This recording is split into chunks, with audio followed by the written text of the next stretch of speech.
ایک بات یاد آ رہی ہے، اجازت ہو تو بتا دو صاحب، ماں باپ کی قدر کرو، ماں باپ کی عزت کرو۔ ایک بڑا دل کو دہلا دینے والا واقعہ، میں اکثر اس کا ذکر کرتا ہوں کیونکہ انداز بیان میرا بہت شوق نہیں ہے، شاید کہ اتر جائے تیرے دل میں میری بات۔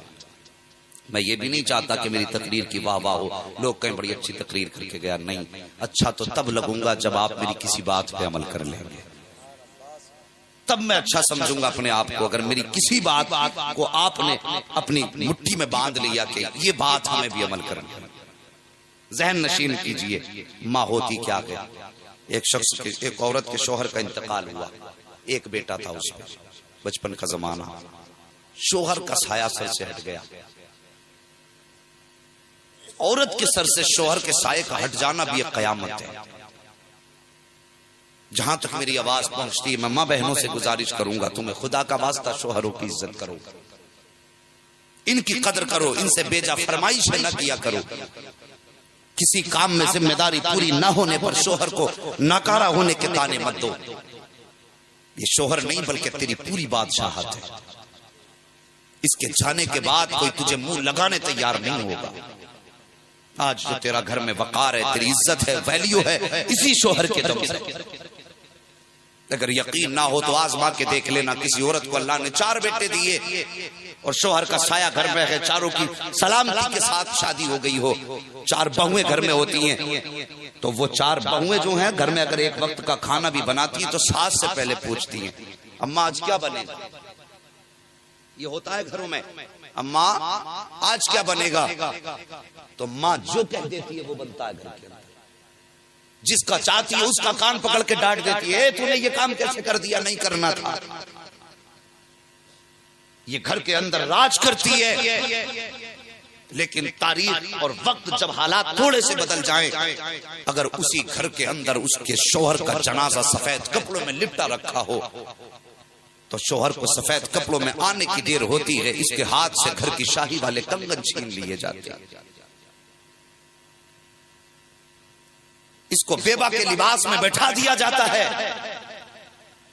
کل تک اس ماں سے پوچھتے تھے کہ ماں آج کیا بنے گا، ابھی باپ کا جنازہ اٹھا ہے کہ ماں شوہر کے غم میں بیٹھی ہوئی ہے، ابھی عدت کے 3 پورے ہوئے تھے کہ بیٹوں میں جھگڑا ہو گیا ہے کہ یہ دکان میری ہے، وہ مکان میرا ہے، یہ میں لوں گا وہ تو لے گا۔ اللہ اکبر، خاتون وہی عورت جس کی گھر کے اندر حکومت چلا کرتی تھی اس وقت جب شوہر کا سایہ سر پہ تھا، لیکن آج شوہر کا جنازہ کیا اٹھا ہے، آج بیٹے بٹوارے کر رہے ہیں، یہ دکان میری ہے، یہ مکان میرا ہے۔ تو خاتون وہی جو کل حکومت کرتی تھی آج بیٹوں کے منہ تک کے دیکھتی ہے کہ کل تک ساری زندگی یہ میری مرضی سے چلتے رہے، آج کوئی کہتا ہے یہ دکان میری ہے، یہ مکان میرا ہے، کوئی یہ نہیں کہتا کہ آج ماں میری ہے۔ وہی ماں جو کل تک حکومت کرتی رہی بیٹوں پر، آج بیٹوں کے منہ تک رہی ہے کہ کاش کوئی بیٹا مجھے اپنا لے، آج کوئی بیٹا اپنانے کے لیے تیار نہیں ہے۔ اگر بدقسمتی سے ماں زندہ رہ جاتی ہے تو پھر ماں کے نمبر لگائے جاتے ہیں کہ 6 مہینے تو کھلائے گا، 3 مہینے یہ کھلائے گا، 2 مہینے میں کھلاؤں گا۔ اللہ اکبر، یہ سلوک ماؤں کے ساتھ خدا را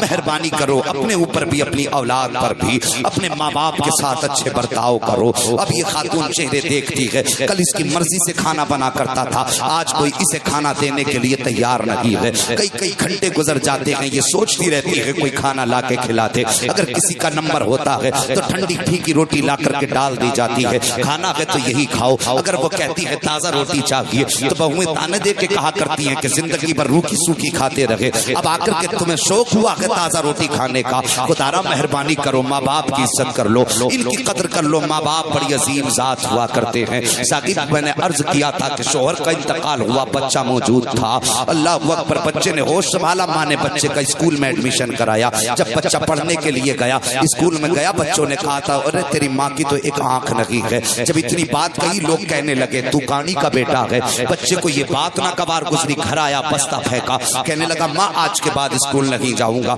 ماں نے کہا بیٹے کس لیے؟ کہا ماں جب اسکول جاتا ہوں تو بچے مجھے کاڑی کا بیٹا کہہ کے پکارتے ہیں، کوئی ادھی کا بیٹا کہا کرتا ہے، اس لیے میں اسکول نہیں جاؤں گا۔ ماں نے بیٹے کو سمجھایا، کہا بیٹے کوئی بات نہیں، مجھے کہتے ہیں تو اپنی زندگی بہتر کر لے۔ بچہ پھر پڑھنے کے لیے چلا گیا۔ جب ہوش سنبھالا بچے نے، سمجھدار ہوا، جوانی کی دہلیز پہ بچے نے قدم رکھا ہے، پھر اس کو وہ بات یاد کی۔ لوگ پھر اس کو چڑھا گیا کرتے تھے، کوئی اندھی کا بیٹا کہتا تھا، کوئی کاڑی کا بیٹا کہا کرتا، یہ کہہ کے اس کو چڑھایا کرتے تھے۔ ایک دن وہ کہنے لگا ماں میں تیرے ساتھ رہنا نہیں چاہتا ہوں۔ کہا بیٹے کس لیے؟ کہا اگر تیرے ساتھ رہوں گا تو یہ نسبت میری ذات سے الگ نہیں ہوگی، جب جب لوگ مجھے دیکھیں گے تو کاڑی یا اندھی کا بیٹا کہیں گے، اس لیے ماں میں نے یہ فیصلہ کیا کہ میں تجھ سے دور جانا چاہتا ہوں۔ صاحب ذرا سوچو تو سکی، جس ماں کا اکلوتا بیٹا ہو اور وہ اس سے دور ہونے کی بات کرتا ہو تو پھر ماں کے جگر پہ کیا گزری ہوگی۔ لیکن ماں ماں ہوا کرتی ہے۔ اس نے بیٹے کی رضا کے لیے کہا تھا بیٹے جس میں تو راضی ہے اس میں میں راضی ہوں، تو کہیں بھی چلا جا لیکن تو خوش رہے گا، تیری ماں خوش رہے گی۔ اللہ اکبر یہ کہہ کے بیٹے سے سمجھوتا ہوا بیٹے نے ماں کا گھر چھوڑا، الگ جا کے رہنا شروع کر دیا۔ جب دور جا کے رہنے لگا، کچھ دن گزرے، اس نے اچھی تعلیم حاصل کی، اچھی جاب ملی، نوکری کرنے لگا، پیسہ کمایا، ایک اچھی لڑکی سے اس نے شادی کر لی، گھر آباد کر لیا۔ کچھ دن کے بعد اللہ نے اس کے آنگن میں ہنستا کھیلتا ایک بیٹا دے دیا۔ جب اس کے گھر میں بیٹا پیدا ہوا ہے، ماں تو بیٹے کے دروازے پہ جایا نہیں کرتی تھی، وہ چھپایا کرتی تھی بیٹے سے اس کا رشتہ کیا ہے، لیکن ماں ماں ہوا کرتی ہے۔ جب کبھی ماں کو بیٹے کی یاد آیا کرتی تھی تو راستے میں چھپ چھپ کے بیٹے کی گزرگاہ میں بیٹھ جایا کرتی تھی۔ جب بیٹا گزرتا تھا تو ماں چپکے سے بیٹے کا چہرہ دیکھ لیا کرتی تھی۔ اللہ اکبر جب ماں کو یہ پتا چلا کہ اللہ نے میرے بیٹے کو بیٹا دے دیا ہے تو اس کے دل میں خیال آیا کہ میں جاؤں اپنے بیٹے کو دیکھنے آؤں۔ کچھ دنوں کے بعد جب بیٹا چل پھرنے لگا، اس سے برداشت نہ ہوا، آئی اپنے بیٹے کو دیکھنے کے لیے، بیٹے کو دیکھنے کے لیے آئی، دروازے پہ دستک دی۔ سب سے پہلے توڑ کر کے دروازے پہ اس کا پوتا آیا۔ اس نے اس خاتون کا چہرہ دیکھا، کہا کیوں آئی ہو؟ اس نے کہا تب تمہارے پاپا گھر میں ہیں۔ اندر جا کے کہتا ہے ماں خاتون آئی ہے جس کی ایک آنکھ نہیں ہے، ایک آنکھ ہے اس کی، بابا وہ آپ کو پوچھ رہی ہے۔ جیسے اس کے باپ نے اتنا سنا ہے، کہہ دینا بیٹے باپ گھر پہ نہیں ہے۔ یہ کہہ کے بچے نے دروازے پہ آ کے کہہ دیا ماں میرے باپ نہیں ہے، لیکن بچہ تھا۔ جب خاتون چلنے لگی اس نے کہا ٹھہریے۔ وہ کہتا خاتون میں جھوٹ نہیں بولنا چاہتا، بات یہ ہے میرے باپ ہیں تو لیکن تم سے ملنا نہیں چاہتے ہیں۔ اتنا ماں نے سنا کہ خدا کی قسم ممتا کا سیلاب، ممتا کا جو اس کے دل میں سمندر تھا، جو موجیں تھی تھمی ہوئی آج وہ بہہ جاتی ہیں، آنکھوں میں آنسو بہنے لگتے ہیں، ماں روتے ہوئے واپس آ جاتی ہے۔ ساری زندگی اپنے ایک مکان کے اندر رہ کر کے گزار لی ہے، لیکن جب زندگی کا آخری وقت آیا ہے، ماں نے کاغذ قلم اٹھایا، خط لکھا اور لکھنے کے بعد پڑوس کی خاتون کو بلا کر کے کہا سنو اگر انتقال ہو جائے تو فلاں گلی میں فلاں مکان میں ایک جوان رہا کرتا ہے، میرے انتقال کے بعد یہ خط اس کو پہنچا دینا۔ اللہ اکبر خاتون نے کہا ٹھیک ہے۔ وہ خط لے لیا، عورت کا انتقال ہوا ہے۔ انتقال کے بعد اس عورت کو یاد آیا مرنے والی خاتون نے خط دیا تھا اور یہ کہا تھا کہ جا کر کے اس خاتون کو دینا ہے۔ وہ خط لے کر کے اس کے بیٹے کے دروازے پر گئی ہے، دروازے پہ دستک دی، اندر سے آواز آئی کون؟ کہا ایک پیغام لائی ہوں۔ فوراً گھر کے باہر آیا اس کا بیٹا، کہا کیا پیغام ہے؟ کہا یہ خط ہے۔ کہا کس نے دیا؟ کہا میرے محلے میں خاتون رہا کرتی تھی، اس کی ایک آنکھ نہیں تھی، آخری وقت مرنے کے وقت اس نے یہ خط مجھ کو دیا ہے۔ اللہ اکبر جیسی اتنا اس نے سنا ہے، سب سے پہلے اس نے خط کو لیا ہے۔ خط لینے کے بعد اس نے کہا بتاؤ کیا وہ خاتون موجود ہے؟ کہا نہیں ان کا انتقال ہو چکا ہے۔ اس نے جلدی سے خط کو کھولا ہے اور اس کے اندر جو لکھی ہوئی تحریر تھی جب پڑھتا ہے تڑپ جاتا ہے۔ اللہ اکبر خط کے اندر لکھا ہوا تھا اے میرے بیٹے اب میں دنیا سے جا رہی ہوں، آج کے بعد تیرے دروازے پہ تجھے تنگ کرنے نہیں آؤں گی، تو ساری زندگی مجھ سے اس بات سے بچتا رہا کیونکہ میری ایک آنکھ نہیں ہے اور لوگ تجھے کاڑی کا بیٹا کہہ کر کے آواز دیا کرتے تھے، تجھے یہ بات شرمندہ کیا کرتی تھی، لیکن آج تک میں نے یہ بات بیٹے راز رکھی ہے، لیکن آج اس راز سے پردہ ہٹانا چاہتی ہوں۔ اللہ اکبر نیچے لکھا ہوا تھا اے میرے لخت جگر میری آنکھ یہ کیوں گئی ہے اس کی وجہ بھی کبھی سوچ لے، آج میں تجھے اپنی آنکھ کی وجہ بتانا چاہتی ہوں۔ خط میں لکھا تھا اے بیٹے جب تو چھوٹا سا تھا میں تجھے جھولے میں پالنے میں بیٹھا کر کے کسی کام میں لگ گئی تھی گھر کے، اچانک تو اچھلا تھا پالنے کے اندر اور پالنے سے نیچے جب گرا تھا تو پالنے کے نیچے کیل پڑی ہوئی تھی جو تیری آنکھ میں لگ گئی تھی۔ اے بیٹے میں تجھے اٹھا کر کے ہاسپٹل لے کر کے گئی تھی، ڈاکٹر کے پاس جا کے میں نے کہا تھا ڈاکٹر میرے بیٹے کی آنکھ میں چوٹ لگی ہے، بیٹے تیری آنکھ سے خون بہ رہا تھا، ڈاکٹر نے تیری آنکھ کو دیکھ کر کے کہا تھا خاتون تیرے بیٹے کی آنکھ کی روشنی جا چکی ہے، اب زندگی میں کبھی دیکھ نہیں پائے گا۔ کہا بیٹے جیسی میں نے اتنا سنا تھا تو ایسا لگتا تھا جیسے میری حسرتوں پہ بجلیاں گر گئی ہوں، ایسا لگتا تھا جیسے میری ساری تمنائیں جل کر کے خاک ہو گئی رہی ہوں. میں نے ڈاکٹر سے کہا تھا ڈاکٹر مہربانی کر کر کوئی بھی طریقہ ہو میرے بیٹے کی آنکھ ٹھیک کر دے. ڈاکٹر نے کہا تھا خاتون تجھے بیٹے کی آنکھ ٹھیک نہیں ہو سکتی ہے. تو وہ ماں کہتی ہے بیٹے میں نے ڈاکٹر سے کہا تھا جتنی دولت چاہیے لے لے لیکن میرے بیٹے کی آنکھ ٹھیک کر دے.